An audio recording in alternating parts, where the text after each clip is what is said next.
Je suis allé au mariage de ma belle-fille. À l'entrée, ma femme m'a arrêté, tu n'es pas sur la liste. Il doit y avoir une erreur. 200 personnes me regardaient fixement. J'ai simplement dit, ce n'est pas grave. Je suis rentré chez moi et j'ai appelé mon avocat. Le lendemain, ils ont reçu. Tu n'es pas sur la liste. Il doit y avoir une erreur. Telles furent les paroles que ma femme depuis 19 ans m'a dites devant 200 invités à l'entrée d'un vignoble à Midberg, en Virginie, le jour du mariage de sa fille. J'avais payé pour ce mariage. Chaque fleur, chaque chaise, chaque bouteille de champagne transpirant dans son seau d'argent. J'avais aidé cette fille avec ses devoirs d'algèbre quand elle avait 11 ans et j'étais assis au premier rang lors de sa remise de diplôme universitaire quand son père biologique ne s'est pas présenté. Et maintenant, Camille Whitfield, ma femme, se tenait entre moi et une tente remplie de roses blanches, sa main à plat contre ma poitrine comme si j'étais un étranger essayant de m'incruster à une fête que j'avais financée. Je n'ai pas discuté. Je n'ai pas élevé la voix. Je l'ai regardé pendant exactement 3 secondes, j'ai dit, ce n'est pas grave et je suis retourné à ma voiture. Le temps d'arriver à ma maison à Great Falls, j'avais déjà appelé mon avocat. Le lendemain après-midi, Camille Whitfield et sa fille allaient apprendre exactement quel genre d'erreur elles avaient commise. Je m'appelle Whitfield Callaway, et voici l'histoire de comment la femme que j'ai aimée pendant 19 ans a essayé de m'effacer d'une vie que j'ai construite, le jour même où elle pensait que j'aurais le cœur trop brisé pour me défendre. J'ai 52 ans et j'ai passé les 26 dernières années en tant qu'avocat spécialisé en planification successorale à Alexandria, en Virginie. Mon bureau se trouve à 2 pâtés de maison du front de mer de King Street dans une maison de ville rénovée avec des briques apparentes et le genre de calme qui incite les clients à vous confier leurs secrets. J'aide les gens à décider qui obtient quoi quand ils meurent. Je rédige des fiducies. Je structure des héritages. Je négocie la paix entre des frères et sœurs qui ne se sont pas parlé depuis une décennie, mais qui doivent soudainement se mettre d'accord sur qui obtient la maison du lac. Ce n'est pas un travail glamour, mais cela m'a appris quelque chose que la plupart des gens n'apprennent jamais avant qu'il ne soit trop tard. Les documents importent plus que les promesses. Les gens vous diront qu'ils vous aiment pour toujours. Le papier vous dit la vérité. J'ai rencontré Camille lors d'un gala de charité pour l'orchestre symphonique d'Alexandria il y a 14 ans. Elle avait 40 ans à l'époque, récemment divorcée, élevant une fille de 9 ans nommée Belle avec un revenu de décoratrice d'intérieur à temps partiel et un chèque de pension alimentaire qui arrivait plus souvent en retard qu'à temps. Elle portait une robe bleu marine ce soir-là, simple, sans bijoux à l'exception de petites puces d'or. Et quand elle a ri de quelque chose que l'homme à côté d'elle a dit, son rire a traversé la pièce d'une manière qui m'a fait oublier que j'étais censé badiner avec un donateur. Je me suis présenté pendant la vente aux enchères silencieuses. Elle m'a dit plus tard qu'elle avait failli ne pas venir ce soir-là, qu'elle s'était disputée avec elle-même dans la voiture pour savoir si cela valait l'argent de la babysitter. J'ai beaucoup pensé à ça depuis le mariage, à quel point j'ai failli ne jamais la rencontrer du tout, et à quel point ma vie serait plus facile maintenant si je ne l'avais pas fait. Nous sommes sortis ensemble pendant 2 ans avant que je ne lui demande de m'épouser. J'ai été délibéré à ce sujet, de la manière dont je suis délibéré pour tout. Je voulais d'abord connaître Belle. Je voulais voir comment Camille était en tant que mère avant de décider comment je voulais être en tant que mari. Belle avait 11 ans quand j'ai commencé à me présenter à ses matchs de football le samedi matin, assis sur une chaise pliante à côté de Camille, apprenant les noms de ses coéquipières, apprenant qu'elle aimait le Gatorade au raisin et détestait qu'on l'appelle Brie. C'était une enfant sérieuse, silencieuse d'une manière qui vous donnait envie de gagner sa confiance plutôt que de la supposer acquise. Il a fallu près d'1 an avant qu'elle ne me laisse l'aider avec ses devoirs. Il en a fallu 2 avant qu'elle ne m'appelle autrement que Whitfield. La première fois qu'elle m'a appelé papa, elle avait 13 ans et c'était un accident. Un lapsus au milieu d'une demande pour savoir si elle pouvait rester chez une amie. Elle s'est reprise, est devenue rouge et a dit « Je veux dire Whitfield ». Je lui ai dit que c'était bien dans les 2 cas. Je n'ai jamais insisté après ça. Je l'ai laissée y arriver par elle-même. Camille et moi nous sommes mariés lors d'une petite cérémonie dans une chapelle à Midberg quand Belle avait 12 ans. Belle se tenait à côté de sa mère en tant que demoiselle d'honneur junior dans une robe vert pâle, et pendant la réception, elle a porté un toast qu'elle avait clairement répété et qu'elle ne s'attendait clairement pas à pleurer en le faisant. Elle a dit que j'étais la première personne à être venue aux événements sans qu'on le lui demande 2 fois. J'ai gardé ce bout de papier, l'affiche avec son écriture dessus, dans le tiroir supérieur de mon bureau au cabinet pendant 19 ans. Je l'ai encore. Je l'ai regardé le matin après le mariage auquel je n'ai pas été autorisé à assister. Pendant la décennie et demie suivante, j'ai construit une vie avec ces deux femmes que je croyais, avec le genre de certitude qu'un homme n'a que pour les choses qu'il n'a jamais eu de raison de remettre en question, être permanente. J'ai payé pour l'appareil dentaire de Belle, son assurance auto, son semestre à l'étranger à Florence, pour lequel son père biologique, un homme nommé Roy Puy, qui entrait et sortait de sa vie comme la météo, n'a jamais contribué un seul dollar. Quand Belle a été admise à l'université George Washington, je me suis assis avec elle à la table de la cuisine pour examiner les formulaires d'aide financière, et quand l'aide n'était pas suffisante, j'ai discrètement viré la différence d'un compte dont elle n'a jamais connu l'existence. Je l'ai accompagnée dans un couloir, pas une allée, le jour où elle a défendu sa thèse de fin d'études, parce que sa mère avait un rendez-vous client et que Roy ne répondait pas à son téléphone. J'étais à chaque étape importante qui comptait. J'étais là pour celle qui ne comptait pas aussi.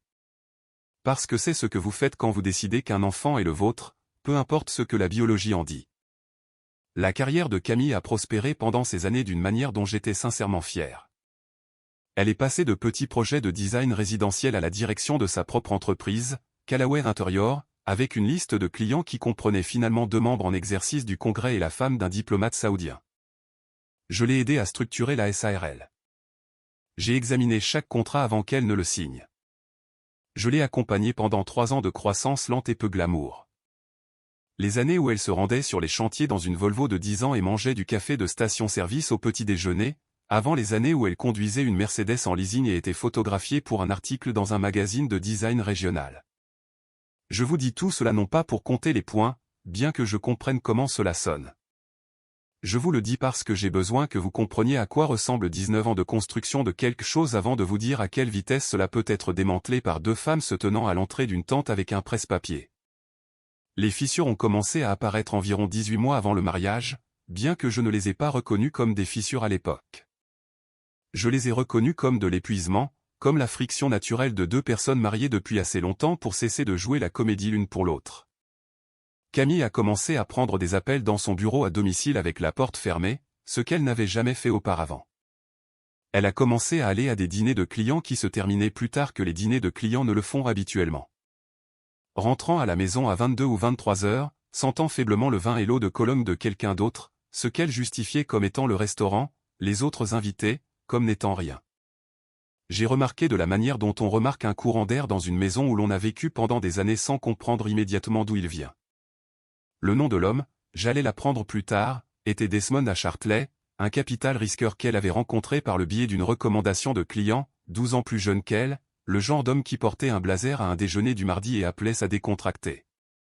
J'ai découvert son existence de la même manière que je découvre tout, méthodiquement et sans dire à personne ce que je faisais jusqu'à ce que j'aie le tableau complet. Un homme ne passe pas 26 ans à rédiger des documents qui anticipent toutes les manières possibles pour une famille de se fracturer sans apprendre à lire les premiers signes d'une fracture dans sa propre maison. Mais voici ce qu'il faut comprendre à propos de ce jour de mariage avant que je ne continue. Je ne connaissais pas encore Desmond quand je suis allé à ce vignoble à Midberg. Je soupçonnais que quelque chose n'allait pas dans mon mariage. Je ne soupçonnais pas que ce qui n'allait pas s'était métastasé en quelque chose qui verrait ma propre femme me bloquer physiquement l'entrée du mariage de ma belle-fille devant 200 personnes, avec mon nom manifestement absent d'une liste d'invités que j'avais payé 41 000 $ pour financer. Belle avait 26 ans quand elle s'est fiancée à un homme nommé Theo Whitlock, un ingénieur en structure qu'elle avait rencontré au barbecue d'un ami commun à Arlington. J'ai tout de suite aimé Theo. Il avait ce genre de compétences tranquilles qui me rappelait moi-même à cet âge. Le sentiment qu'il préférait être utile qu'impressionnant. Quand ils se sont fiancés, Belle m'a appelé avant d'appeler sa mère. Je me souviens exactement où j'étais dans ma cuisine quand mon téléphone a sonné et que son nom est apparu à l'écran. Whitfield, a-t-elle dit, et je pouvais entendre qu'elle pleurait. Le bon genre de pleurs. Je voulais que tu sois le premier à le savoir. Théo m'a demandé hier soir. J'ai dû m'asseoir. 26 ans et elle m'appelait toujours avant sa propre mère avec des nouvelles comme ça. Je lui ai dit que j'étais fier d'elle, que Théo était un homme chanceux et que quel que soit le coût du mariage, je voulais être celui qui paierait pour cela. Elle a essayé de discuter. Je ne l'ai pas laissé faire. Cette conversation a eu lieu 14 mois avant le mariage. Quelque part au cours de ces 14 mois, quelque chose a changé. Et je vous avouerai maintenant, comme je ne pouvais pas me l'avouer à moi-même à l'époque, que je ne l'ai pas vu changer en temps réel. J'étais occupé. J'avais 3 litiges successoraux en médiation ce printemps-là, un associé de mon cabinet qui prenait sa retraite et avait besoin que son plan de succession soit finalisé, et une femme qui, je le comprends maintenant, construisait activement une version des événements dans laquelle je devenais lentement et délibérément de moins en moins nécessaire au récit du mariage de sa fille.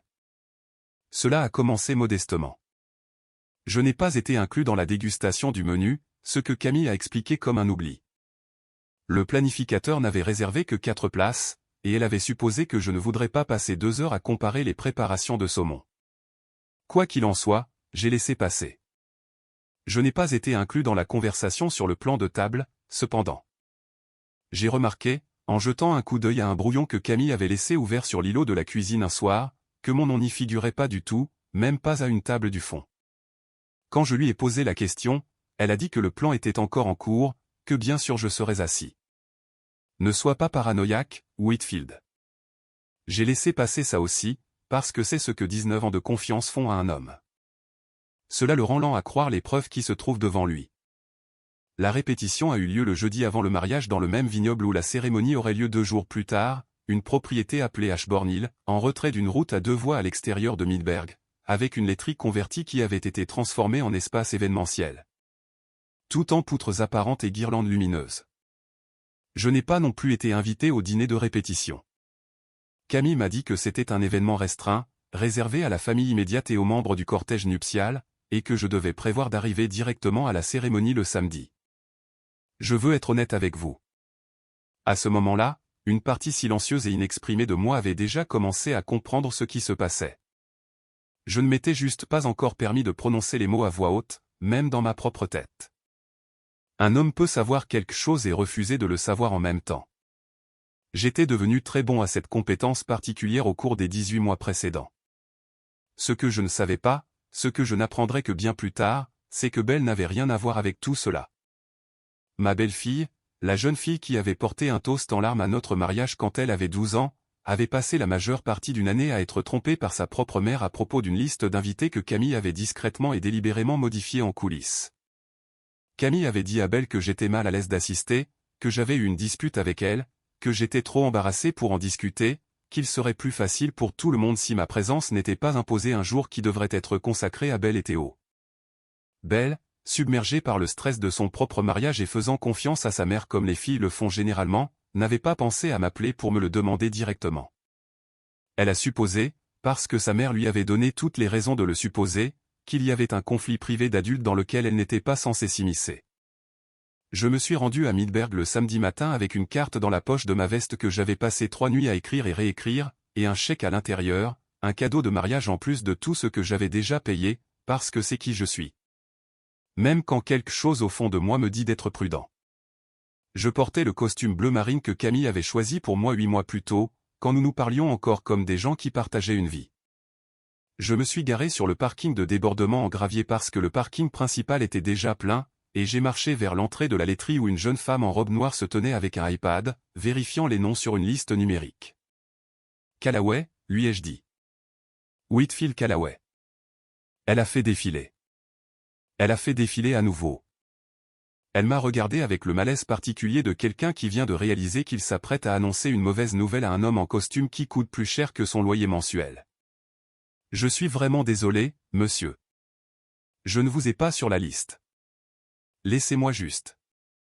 Et c'est à ce moment-là que Camille est apparue, sortant de derrière un bouquet d'hortensias blancs comme si elle avait attendu ce moment précis, comme si elle s'était positionnée là exprès. Elle portait une robe couleur champagne, élégante mère de la mariée, ses cheveux professionnellement bouclés, et pendant une demi-seconde, j'ai vu quelque chose traverser son visage qui aurait pu être de la culpabilité avant que cela ne se durcisse en autre chose. Whitfield. Sa voix était calibrée pour un public, assez forte pour que le groupe d'invités qui attendait derrière moi se taise. Tu n'es pas sur la liste. Il doit y avoir une erreur. Elle a posé sa main à plat sur ma poitrine, sans me pousser, juste assez de pression pour que le geste soit sans équivoque pour tous ceux qui regardaient. 200 personnes, des gens que j'avais accueillis dans ma propre maison, des gens dont j'avais rédigé des fonds universitaires pour leurs enfants. Des gens qui avaient dîné à ma table plus de fois que je ne pouvais compter, on regardait ma femme de 19 ans me refuser l'entrée à un événement que j'avais payé 41 000 $ pour rendre possible. Je veux que vous compreniez quelque chose sur qui je suis, car c'est important pour la suite. Je ne suis pas un homme qui élève la voix en public. J'ai passé 26 ans dans des pièces où des familles se déchirent pour de l'argent. Et j'ai appris il y a longtemps que la personne qui reste calme est toujours la personne qui sort de cette pièce en ayant l'avantage. Alors j'ai regardé Camille et j'ai dit, ce n'est pas grave. 2 mots. Je me suis retourné. J'ai retraversé le parking en gravier, passant devant des invités qui me regardaient maintenant ouvertement, passant devant un voiturier qui n'osait pas croiser mon regard, et je suis monté dans ma voiture. Je suis resté assis là pendant exactement 4 minutes avant de démarrer le moteur. Je sais que c'était 4 minutes parce que j'ai regardé l'heure quand je me suis garé et je l'ai regardé à nouveau avant de partir. Et entre ces 4 minutes, quelque chose en moi est devenu très, très silencieux. Pas un silence triste, un silence calculateur. Le même silence que j'ai dans une salle de conférence quand un client me dit que son frère ou sa sœur vient d'essayer de falsifier une signature sur un amendement de fiducie. J'ai conduit les 50 minutes jusqu'à Great Falls sans allumer la radio. Voici ce que presque personne à ce mariage n'a compris. Ce que Camille elle-même avait apparemment oublié dans le brouillard de justification qu'elle avait construit autour de son propre comportement au cours des 18 mois précédents. Je suis un avocat en planification successorale qui a passé plus de 2 décennies et demie à structurer exactement le type d'architecture financière qui détermine ce qui arrive à un mariage, une entreprise et un héritage lorsque la confiance s'effondre. Je ne me mets pas en colère comme les autres hommes. Je deviens précis. Au moment où je suis entré dans mon bureau à domicile cet après-midi-là, toujours dans mon costume bleu marine, je n'ai pas versé de verre. Je ne me suis pas assis dans le noir à m'apitoyer sur mon sort, même si Dieu sait que j'avais toutes les raisons de le faire. J'ai ouvert mon ordinateur portable et j'ai appelé un homme nommé Garrison Okafor Reyes, qui était mon ami le plus proche depuis la faculté de droit à l'université de Virginie et qui dirigeait maintenant l'un des cabinets de droit de la famille les plus respectés du comté de Fairfax. Garrison et moi avions joué au golf ensemble un dimanche sur 2 pendant près de 20 ans. Il était là, assis 2 tables plus loin, à mon mariage avec Camille. Il a répondu à la 2e sonnerie. Garrison, c'est Whitfield. J'ai besoin que tu libères ta matinée demain. Qu'est-ce qui s'est passé? Je lui ai tout raconté. De la manière plate et organisée dont je raconte aux clients les faits de leur propre cas, parce que c'est la seule façon que je connaissais pour m'en sortir sans que ma voix ne se brise. Il est resté silencieux un long moment après que j'ai fini. Whitfield, a-t-il finalement dit, je connais Camille depuis presque aussi longtemps que je te connais. J'ai besoin que tu sois sûr avant que nous ne fassions quoi que ce soit qui ne puisse être défait. Je n'ai jamais été plus sûr de quoi que ce soit. Je lui ai dit, elle n'a pas fait une erreur ce soir, Garrison. Elle a pris une décision. L'erreur a été de penser que je ne remarquerais pas que c'était délibéré. Ce que Camille ne savait pas, ce que presque personne dans cette famille ne savait, c'était la structure réelle de nos finances. 19 ans plus tôt, avant notre mariage, j'avais insisté doucement mais fermement sur un contrat de mariage. Non pas parce que je doutais de Camille, mais parce que j'avais vu trop de mariages s'effondrer dans mon bureau pour jamais en contracter un sans protection, peu importe à quel point j'aimais quelqu'un. Camille l'avait accepté sans grande résistance à l'époque. Elle avait très peu à apporter financièrement au mariage, et l'accord rédigé par le prédécesseur de Garrison au cabinet protégeait les actifs que j'apportais, y compris une propriété à Great Falls qui appartenait à ma famille depuis 2 générations. Et un portefeuille d'investissement substantiel qui avait augmenté tranquillement et régulièrement pendant près de 3 décennies. Mais voici le détail qui importait le plus, celui que Camille avait soit oublié, soit jamais pleinement compris les implications. Quand Callaway Interior avait eu besoin de capital de démarrage il y a 12 ans, le prêt initial, 240 000 $, n'était pas venu d'une banque, mais de moi, structuré comme un prêt personnel de mes propres actifs prénuptiaux, avec la SARL elle-même. Rédigé selon des termes qui me donnaient une sûreté contractuelle sur l'entreprise jusqu'à ce que le prêt soit remboursé intégralement. Camille avait remboursé peut-être 60 000 de cela au fil des ans en versements irréguliers. Le reste s'est tranquillement fondu dans la structure plus large de nos finances communes d'une manière qui, sur le papier, n'avait jamais été réellement résolue. Elle avait bâti une entreprise de design extrêmement prospère, le genre d'entreprise qui était maintenant régulièrement présentée dans des publications régionales, sur une fondation sur laquelle j'avais encore, sur le papier, une créance légale documentée. Elle n'y avait tout simplement plus jamais pensé une fois que l'entreprise a commencé à prospérer. J'y avais pensé chaque année. De la même manière que je pense à chaque document que j'ai jamais rédigé, car c'est toute la discipline de ma profession. Je savais aussi autre chose que Camille ne savait pas que je savais. 3 semaines avant le mariage, j'avais discrètement engagé une détective privée, une femme méticuleuse et à la voix douce nommée Priscilla Vandermeer, qui avait fait du travail discret pour plusieurs de mes clients au fil des ans. Pour confirmer ce que mon instinct me disait à propos de Desmond de Hartley. Le rapport était arrivé un mardi, 2 jours avant le dîner de répétition auquel je n'étais pas invité. Il contenait, entre autres choses, des registres d'hôtels d'une propriété à Georgetown, datés sur 11 mois, et plusieurs photographies que j'avais regardées exactement une fois avec le même détachement professionnel contrôlé que j'apporte à l'examen des preuves dans n'importe quel cas. Avant de verrouiller le dossier dans le coffre-fort de mon bureau et de décider que je m'en occuperais selon mon propre calendrier, pas celui de Camille. Donc, quand Garrison est arrivé chez moi à 8 heures le lendemain matin, le dimanche après le mariage, avec un dossier en cuir sous le bras et la concentration particulièrement sombre d'un homme qui a passé une nuit blanche à rédiger des documents, nous ne partions pas de zéro. Nous terminions quelque chose que j'avais déjà, sans me l'admettre pleinement, commencé à construire des mois plus tôt. Explique-moi exactement ce que tu veux qu'il se passe, a dit Garrison, assis en face de moi à la table de ma cuisine, la même table où j'avais aidé Belle avec ses formulaires d'aide financière 8 ans plus tôt. Je veux que la sûreté sur Callaway Interior soit formellement et immédiatement appliquée.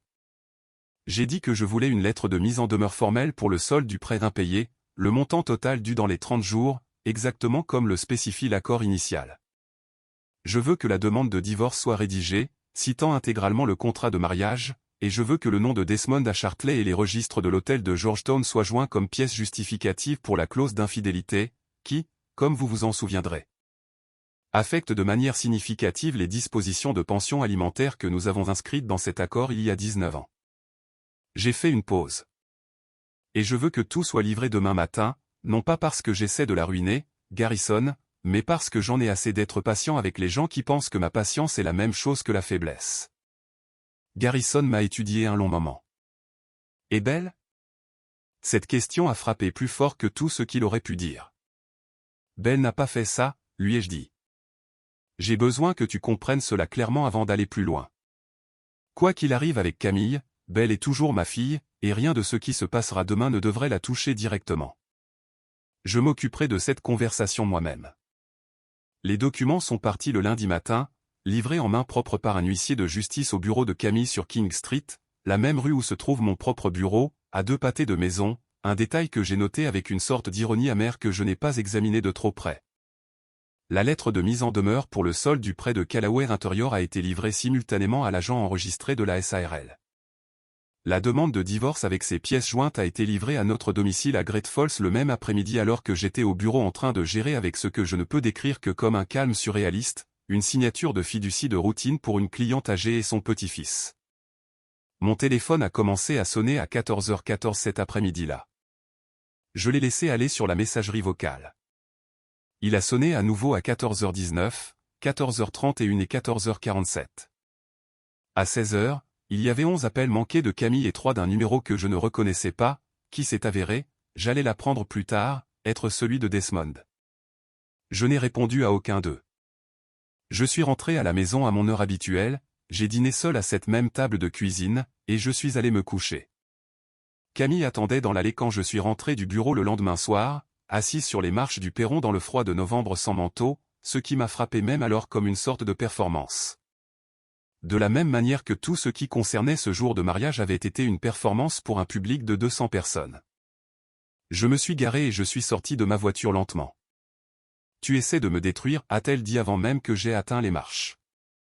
Sa voix était rauque d'une manière que je n'avais pas entendue depuis des années. 240 000 $, Whitfield.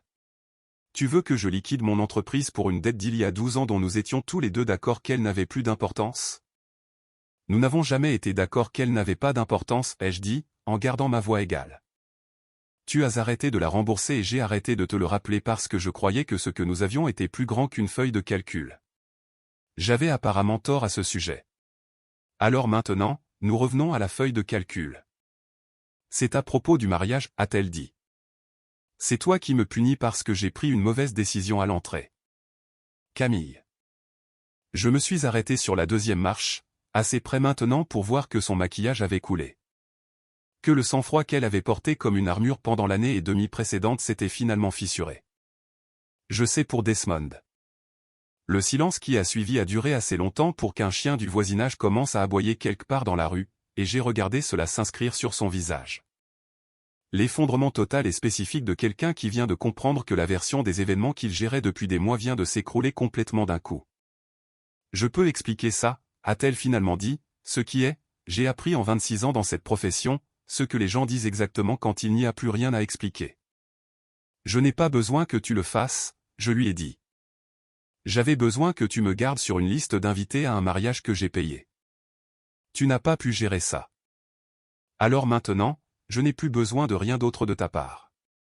J'ai appelé ma belle-fille le dimanche suivant, 6 jours après son mariage, et je lui ai demandé si elle voulait me rencontrer pour un café, juste nous deux. Dans un endroit à Old Town Alexandria où nous avions l'habitude d'aller quand elle était à l'université et avait besoin de se confier à quelqu'un qui n'était pas sa mère. Elle est arrivée en jean et en pull oversize, l'air épuisé de la manière spécifique dont les nouvelles mariées ont l'air épuisées. Et au moment où elle s'est assise en face de moi, elle a commencé à pleurer avant que l'un de nous n'ait dit un mot. Whitfield, je ne savais pas, a-t-elle dit. Je jure devant Dieu, je ne savais rien de tout ça. Maman m'a dit que tu ne voulais pas venir, que vous aviez eu une dispute dont tu ne voulais pas parler. J'aurais dû t'appeler. J'aurais dû t'appeler au lieu de la croire. J'ai tendu la main sur la petite table en marbre et j'ai pris la sienne de la même manière que je l'avais fait des années plus tôt quand elle avait 11 ans et pleurait à cause d'un contrôle de maths qu'elle avait raté. Tu n'as rien fait de mal, je lui ai dit. Tu as fait confiance à ta mère comme une fille devrait pouvoir le faire.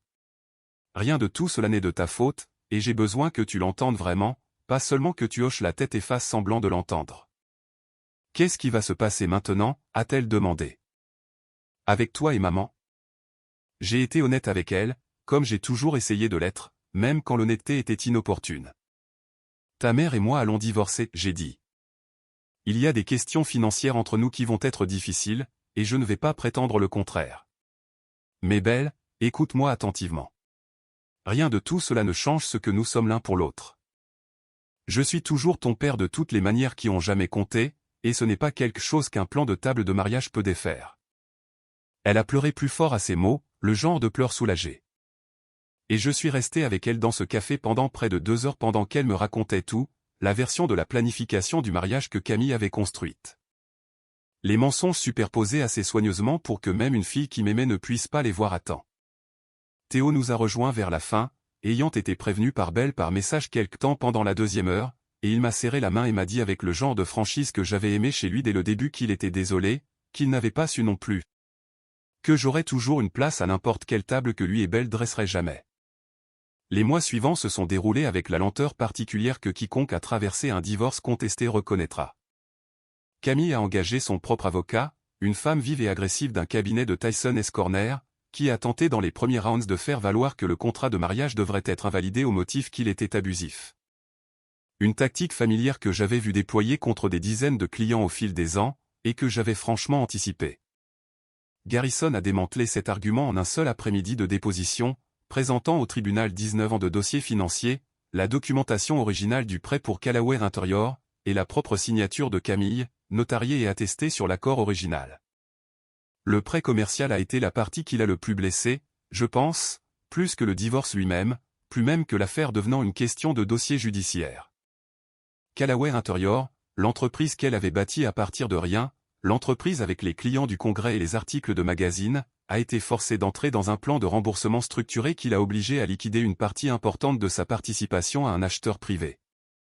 Une entreprise concurrente de Hemselling qui essayait d'acquérir sa liste de clients depuis des années, et qui a maintenant eu l'opportunité à une évaluation dépréciée, tout cela parce que le prêt impayé, plus 19 ans d'intérêt couru selon les termes qu'elle avait elle-même signés, est devenu exigible d'un seul coup. Je veux être honnête avec vous. Il y avait une partie de moi dans ces premiers mois qui tirait une satisfaction sinistre à regarder la structure que j'avais construite des années plus tôt faire exactement ce pourquoi elle était conçue. Je ne suis pas fier de cette partie de moi-même. Je ne vais pas non plus prétendre qu'elle n'était pas là. Desmond de Chat-Bartley, pour sa part, a disparu de la vie de Camille avec une rapidité qui m'a tout dit sur la nature de ce qu'ils avaient réellement eu. Il s'est avéré, en train de lever un nouveau fonds de capital risque et n'avait aucun intérêt à être publiquement associé à un divorce désordonné et bien documenté qui le nommait explicitement dans les documents judiciaires. Il a cessé de répondre à ses appels dans les 3 semaines suivant la publication des documents. Camille, j'ai appris plus tard par le petit réseau de commérage des connaissances mutuelles qui existe dans tout cercle social restreint, a passé ce Noël seul dans un appartement de location à Falls Church, la maison de Great Falls m'étant revenue selon les termes du contrat de mariage. Tandis que son entreprise se restructurait autour d'elle, et que l'homme pour qui elle avait tout risqué s'évaporait au moment où la relation devenait gênante. Je ne vais pas vous dire que je n'ai rien ressenti en regardant tout cela se dérouler. J'ai ressenti quelque chose, mais ce n'était pas de la joie exactement. C'était plus proche du sentiment que l'on ressent lorsqu'une structure que l'on a conçue pour supporter du poids est finalement testée et ne cède pas. De la justification peut-être, mais d'un genre calme et épuisé. Belle et Théo, pendant ce temps, sont devenus une partie fixe de ma vie d'une manière qui, si je suis honnête, comptait plus pour moi que tout ce qui se passait dans la procédure de divorce. Ils ont emménagé dans une maison de Villa del Rey, à 15 minutes de mon bureau, et je me suis retrouvé à leur table de cuisine la plupart des dimanches soirs, de la même manière que j'étais à la table de cuisine de Camille quand Belle était une fille faisant ses devoirs de maths. Belle a terminé sa maîtrise en politique publique ce printemps-là et a pris un poste dans une organisation à but non lucratif axée sur l'équité en matière de logement en Virginie du Nord, un travail dont j'étais et reste profondément fier. Quand elle est tombée enceinte l'année suivante, elle m'a appelé avant d'appeler qui que ce soit d'autre, de la même manière qu'elle l'avait fait pour les fiançailles. Et quand sa fille est née à la fin de l'automne, elle et Théo l'ont nommée Eleanor Whitfield Whitlock. Mon nom tissé en permanence dans la prochaine génération d'une famille qui n'avait rien à voir avec le sang et tout à voir avec qui se présente réellement. J'ai tenu Eleanor dans la chambre d'hôpital 2 heures après sa naissance, cette personne incroyablement petite qui ne connaîtrait jamais une version de sa famille où je n'étais pas simplement, incontestablement, son grand-père. Camille n'était pas dans cette chambre d'hôpital. Elle avait demandé à venir. Belle me l'a dit plus tard, doucement, de la manière dont elle me dit les choses difficiles maintenant, et Belle avait dit à sa mère qu'elle avait besoin de temps, que le mariage et tout ce qui a suivi avait changé quelque chose entre elles qui n'était pas encore prêt à être réparé. Je n'ai pas demandé à Belle de faire ce choix. Je veux être très clair à ce sujet. Je n'ai jamais dit une seule fois à ma belle-fille de choisir un camp. Elle a pris cette décision entièrement seule, en regardant les preuves de qui s'était réellement présenté pour elle année après année, de la manière dont j'avais appris il y a longtemps dans ma propre carrière que les gens finissent par le faire. Cela fait presque 2 ans maintenant depuis ce jour à Midberg, depuis que je me suis tenu à l'entrée d'une tente remplie de roses blanches et qu'on m'a dit qu'il devait y avoir une erreur. J'ai pensé à cette phrase plus de fois que je ne peux compter depuis lors. Il doit y avoir une erreur. Camille avait raison en un sens, mais pas de la manière dont elle l'entendait. Il y a eu une erreur ce jour-là. Ce n'était juste pas la mienne. L'erreur était de penser que 19 ans de patience et de constance chez un homme pouvaient être confondus avec 19 ans d'absence totale de colonne vertébrale. L'erreur était de supposer qu'un homme qui passe sa carrière à structurer les conséquences de la confiance brisée pour d'autres familles l'absorberait simplement lorsque sa propre confiance serait brisée avec un public de 200 personnes qui regardaient, rien de moins. Je pratique toujours le droit successoral à Alexandria.